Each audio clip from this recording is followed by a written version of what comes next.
הבאנו שלום, הבאנו שלום, הבאנו שלום. ప్రభు నామంలో స్థానిక ఇమానియేలు ప్రార్థనా మందిరం సంఘ సభ్యులకు యూట్యూబ్ ద్వారా వీక్షిస్తున్న వారికి అందరికీ ఈ ప్రభుదినమందు శుభములు దీవెనలు తెలియజేస్తున్నాను.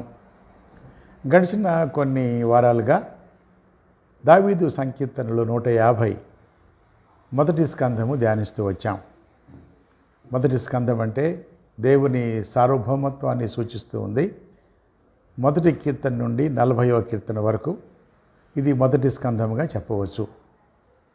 దీనిలోని ముఖ్యాంశం ఏంటంటే దేవుని యొక్క సార్వభౌమత్వం. ఈరోజు ఈ ప్రభు దినమందు మరి ప్రపంచంలో అతి ప్రాముఖ్యమైన ప్రతి వ్యక్తి పాడుకునే పాట, ఆధ్యాత్మిక సంకీర్తన, సంగీత స్రవంతి అయిన 23వ సంకీర్తనని ధ్యానించుకుంటాం. ఇది 23వ కీర్తనలోనికి వెళ్లే ముందు దాదాపుగా 50 సంవత్సరాలుగా బోధిస్తూ ఉన్నాను. చాలామంది సేవకులు అసంఖ్యాకంగా బోధిస్తూ ఉంటారు.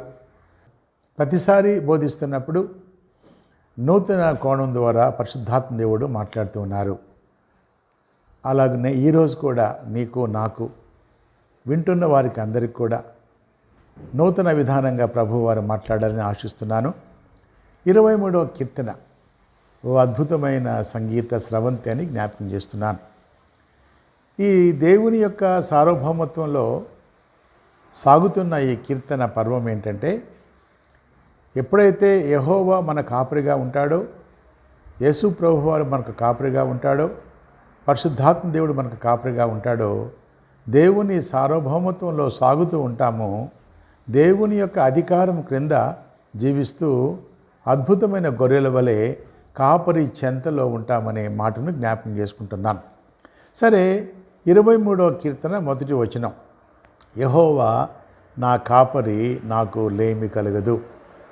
దాదాపు మరి ప్రపంచంలో ఉన్న క్రైస్తవులందరికీ కూడా ఈ కీర్తన కంటతో వచ్చే ఉంటుంది. యెహోవా నా కాపరి, నాకు లేమి కలగదు. హెబ్రీ భాషలో అదనాయ్ రోయి లోయిక్సా అని వ్రాశారు. అదనాయ్ అనే మాట వాడారు. ఈ కీర్తన అనేక భాషల్లో చూస్తున్నప్పుడు, లోతుగా వెళ్ళాలని ప్రయత్నం చేస్తున్నప్పుడు హిందీలో ఏమన్నారంటే, ప్రభు మేరే రక్షక్ హై అన్నాడు. ప్రభు అనే మాట వాడాడు. అదే కన్నడలో అంటున్నాడు, లార్డ్ నన్న కురుబ అనే మాట వాడాడు, లార్డ్. అదే మలయాళంలో అయితే యజమానన్ ఎన్రే ఇటయానన్ అనే మాట వాడాడు.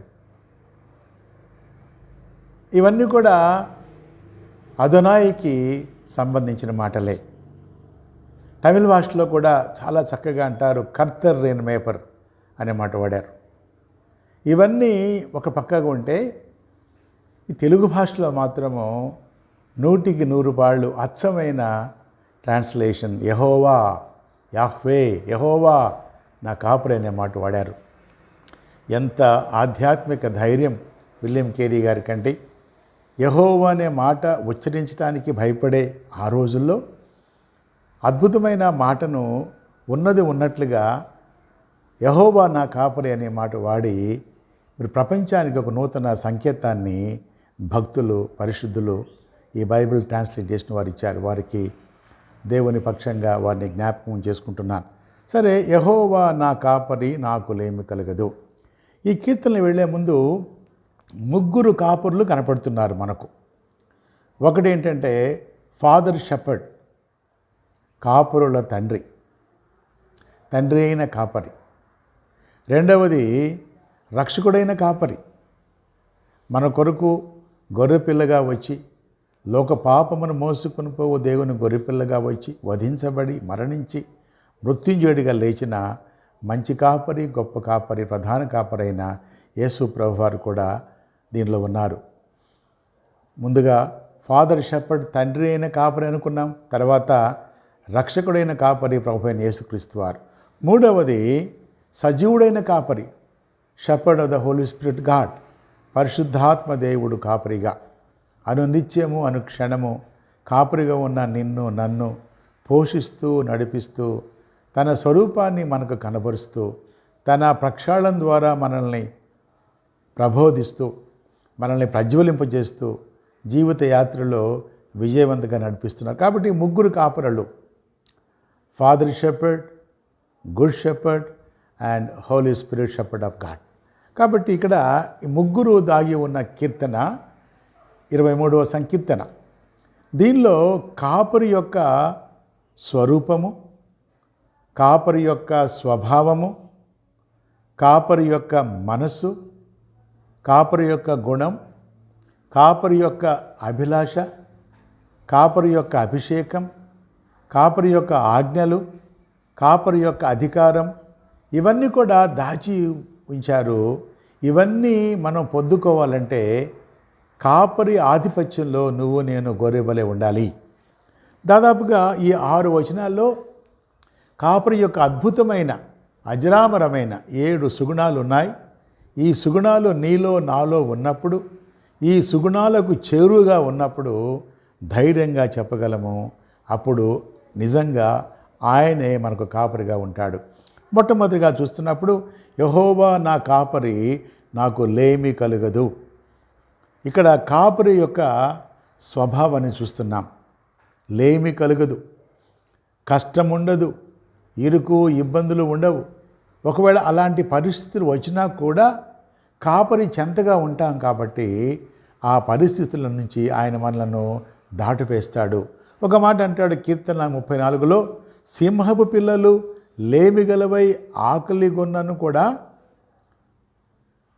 ఆయనను ఆశ్రయించు వారికి, యెహోవాను ఆశ్రయించు వారికి ఏ మేలు కొదువై ఉండదు. సింహపు పిల్లలు లేమిగలవై ఉంటాయి, ఆకలి కలిగి ఉంటాయి, కానీ యెహోవాను ఆశ్రయించే వారికి మాత్రము లేమి కలగదు. వాక్యం వింటున్న నీకు నాకు ఈ కష్టకాలంలో, ఈ భయంకరమైన రోజుల్లో కూడా లేమి కలుగదని కాపరి తన యొక్క సార్వభౌమత్వం నుండి మనకు వాగ్దానం ఇస్తున్నారు. ఎంత అద్భుతమైన మాట అండి. తర్వాత కిందకు వస్తే, పచ్చిక గల చోట్లను ఆయన నన్ను పరుండజేయుచున్నాడు. ఇక్కడ మొదటి వచనంలో కాపరి యొక్క స్వభావాన్ని చూసాము. ఇక్కడ ఏం చూస్తున్నామంటే కాపరి యొక్క కళ్ళు చూస్తున్నాం. The eyes of the shepherd. కాపరి కళ్ళు ఎలా ఉంటాయంటే, కాపరి కళ్ళు అంటే పచ్చిక గల చోట్ల, పచ్చిక లేని రోజుల్లో దాదాపు 3000 సంవత్సరాల క్రితం, అంతకుముందు కొన్ని వందల సంవత్సరాల క్రితం అనుభవించబడిన ఈ నేపథ్యంలో ఆ రోజుల్లో పచ్చిక దొరికేది కాదు. పచ్చిక గల చోట్లలో కాపరి ఆ పచ్చికను చూసి, ఆహారాన్ని చూసి భద్రపరిచి పరిగెట్టుకుంటూ వెళ్ళి దానిని ఎక్కడ ఉందో దానిని దాచి ఉంచి గొర్రెలను తీసుకుని వెళ్ళి ఆహారం ఇచ్చేవాడు. కాబట్టి కాపరి కళ్ళు. ఈ కాపరి కళ్ళు నీపై నాపై ఉండాలి అంటే ఆయనకు సమీపంగా ఉండాలి. ఆయన సమీపంగా ఉండాలి. ఆయన నేత్రాలు ఎప్పుడు కూడా భూలోకమంతా సంచారం చేస్తున్నాయి. కాపరి యొక్క స్వభావాన్ని, కాపరి యొక్క సార్వభౌమత్వాన్ని, కాపరి యొక్క అధికారాన్ని, కాపరి యొక్క అభిషేకాన్ని పొందుకోవాలంటే కాపరి కళ్ళు నీపై నాపై ఉండాలి. దేవుని కళ్ళు భూలోకం అంతా కూడా సంచారం చేస్తున్నాయి. కిందకు వస్తే, శాంతికరమైన జలముల యొద్ద నన్ను నడిపించుచున్నాడు.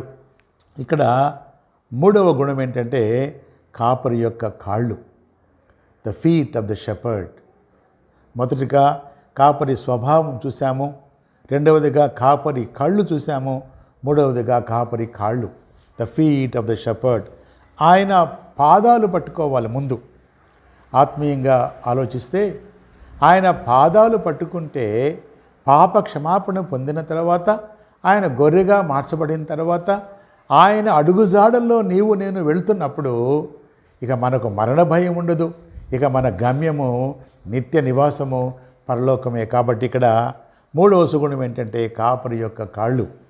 నీ కాళ్ళు ఆయన కాళ్ళను చూస్తూ ఆయన అడుగుజాడల ఛాయల్లో నీవు నేను ఉండాలి. అప్పుడే ప్రభువారిని గురించి నా కాపరి, ఈ నా గొర్రె, ఆ కాపరి అంటాడు ఇది నా గొర్రె, నా కుమారుడు నా కుమార్తె అని కాపరి తర్వాత 3వ వచనంకి వస్తే, నా ప్రాణమునకు ఆయన సేద తీర్చున్నాడు, తన నామమును బట్టి నీతి మార్గములలో నన్ను నడిపించున్నాడు. ఇక్కడ 4వ సుగుణం ఏంటంటే కాపరి యొక్క హృదయం. కాపరి యొక్క హృదయం అంటున్నాడు, నా ప్రాణమునకు ఆయన సేద తీర్చుతున్నాడు. ఎంత చక్కని మాట అండి. దాదాపు ప్రాణం అనే మాట 380 సార్లు వ్రాయబడింది బైబిల్ గ్రంథంలో. కేవలం కీర్తనలోనే ప్రాణం అనే మాట 100 సార్లు పైగా వ్రాయబడింది. అంటున్నాడు, నా ప్రాణము ఆయన కొరకు ఆశగొని ఉన్నది, నా ప్రాణము ఆయన కొరకు తృష్ణగొని ఉన్నది. సమాధిలో నుండి నా ప్రాణం విమోచించున్నాడు, అగాధము నుండి విమోచిస్తున్నాడు. నా ప్రాణమునకు ఆయన సేద తీరుస్తున్నాడు, రక్షిస్తున్నాడు, స్వస్థపరుస్తున్నాడు, కాపాడుతున్నాడు అనే అద్భుతమైన మాటలు. నీ ప్రాణము ఆయన ప్రాణంతో ఎప్పుడైతే పెనవేసుకుని మరి ఉంటుందో అప్పుడు కాపరి యొక్క సంపూర్ణమైన అభిషేకము మనం పొందగలం. ఆ తర్వాత 4వ వచనంకి వెళదాము. గాఢాంధకారపు లోయలో నేను సంచరించినను ఏ అపాయమునకు భయపడను, నీవు నాకు తోడయుందువు, నీ దుడ్డుకరయు నీ దండము నన్ను ఆదరించును. కాపరి యొక్క మొదటి సుగుణం ఏంటంటే కాపరి స్వభావం చూసాము, కాపరి యొక్క కళ్ళు చూసాము, కాపరి యొక్క కాళ్ళు చూసాము, కాపరి హృదయం చూసాము. ఇక్కడ ఏంటంటే కాపరి యొక్క చెవులు. దేవుని వాక్యం అంటుంది, ఎవరైతే యథార్థంగా మనఃపూర్వకంగా పశ్చాత్తాపంతో కన్నీళ్లతో ప్రార్థిస్తారో వారు ప్రార్థించే వారి పెదవుల దగ్గర దేవుని యొక్క చెవులు ఉంటాయని రాయబడింది. ఈ యొక్క భాగంలో అర్థం ఏంటంటే ఈ కాపరి తన చెవులు చాలా సున్నితంగా ఉంటాయి. ఎక్కడ దుష్టుడు వస్తాడు, ఎక్కడ దౌష్ట్యం వస్తుంది, ఎక్కడ కీడు కలుగుతుంది, ఎవరు వస్తారని చుట్టుపక్కల చూస్తూ నలుదిక్కులో చూస్తూ చాలా నిశ్చితంగా చూస్తూ ప్రతి శబ్దాన్ని గమనిస్తూ ప్రతి ఒక్క ఆపదను తప్పించడానికి కాపరి నీ చుట్టూ నా చుట్టూ ఉన్నాడు. అలనాడు గొర్రెలను కాపాడటానికి కాపరి తన ప్రాణత్యాగం ఎలా చేశాడో అలాగే ఈరోజు కూడా ప్రభువారు తన చెవులు మన చుట్టూ ఉన్నాయి, మన పెదవుల చుట్టూ ఉన్నాయి, మన జీవితం చుట్టూ ఆయన చెవులు ఉన్నాయి. ప్రతి మాట వింటున్నాడు, ప్రతి ఆపదను చూస్తున్నాడు, ప్రతి ఆపదను తొలగిస్తున్నాడు. తర్వాత అంటున్నాడు 5వ వచనంలో, నా శత్రువుల ఎదుట నీవు నాకు భోజనము సిద్ధపరచుదువు, నూనెతో నా తల అంటి ఉన్నావు, నా గిన్నె నుండి పొర్లుచున్నది. ఇక్కడ ఒక్కొక్క మాట నేను మర్చిపోయాను, జ్ఞాపకం చేస్తున్నాను. కాపరి స్వభావం చూసాము, కాపరి కళ్ళు చూసాము, కాపరి కాళ్ళు చూసాము, కాపరి హృదయం చూసాము, కాపరి చెవులు, కాపరి యొక్క శౌర్యం చూసాము. ఇక అంటున్నాడు, నీ దుడ్డు కర్రయు నీ దండము నన్ను ఆదరించును. దుడ్డు కర్ర, తర్వాత దండము, God's love and God's guidance. దేవుని ప్రేమ, దేవుని కాపుదల, దేవుని నడుపుదల, దేవుని కాపుదల.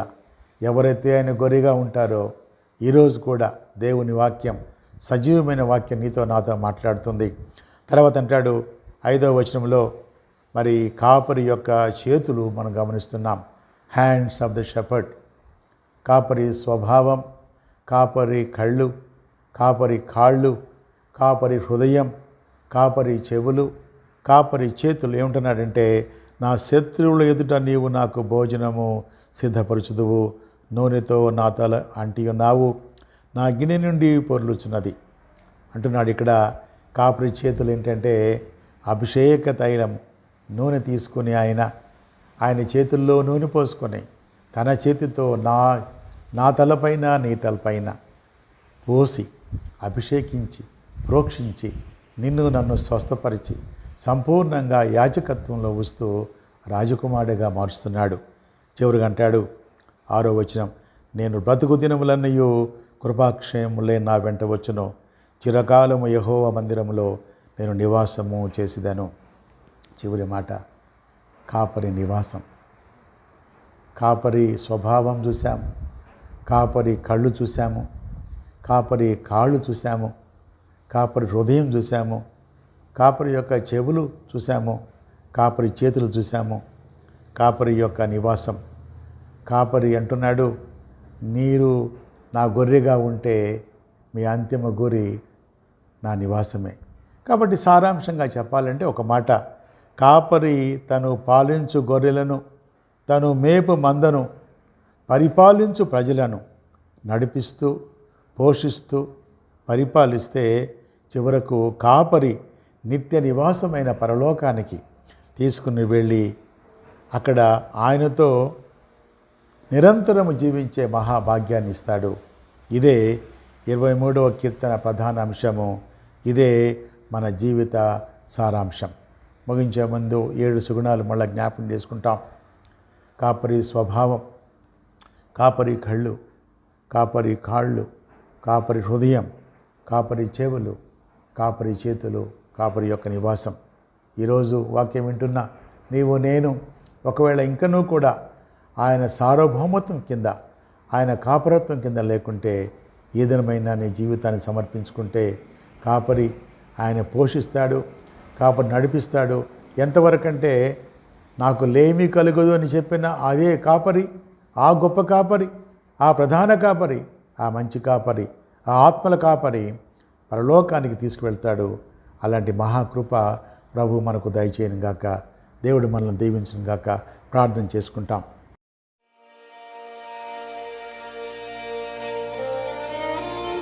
అత్యంత మహాకృపగల తండ్రి, మా ప్రేమ గల నాయన, మా ప్రభువా, మా దేవ, 23వ కీర్తన నుంచి ప్రభువా మీరు మాతో మాట్లాడేందుకు వందనాలు ప్రభువా. తండ్రి, మీరు తండ్రి మంచి కాపరి, గొప్ప కాపరి, ప్రధాన కాపరిగా ఉన్నావు, ఆత్మల కాపరిగా ఉన్నావు ప్రభువా.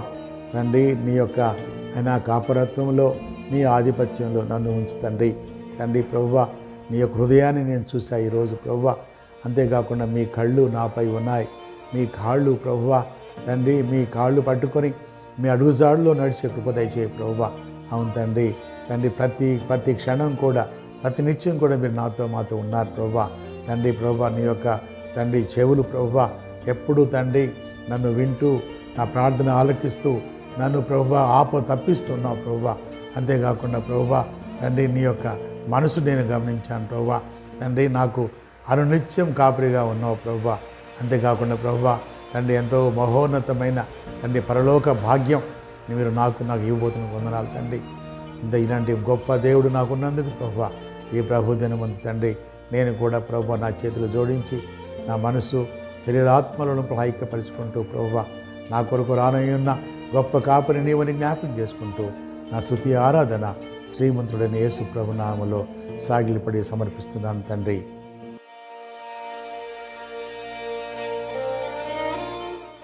తండ్రి, కుమార పరిశుద్ధాత్మ త్రియేక దేవుని సన్నిధి, స్వస్థత, సమాధానము, సమృద్ధి మనకు, మన బిడ్డలకు ప్రభు రాకడ పర్యంతము సదాకాలము తోడయుండును గాక.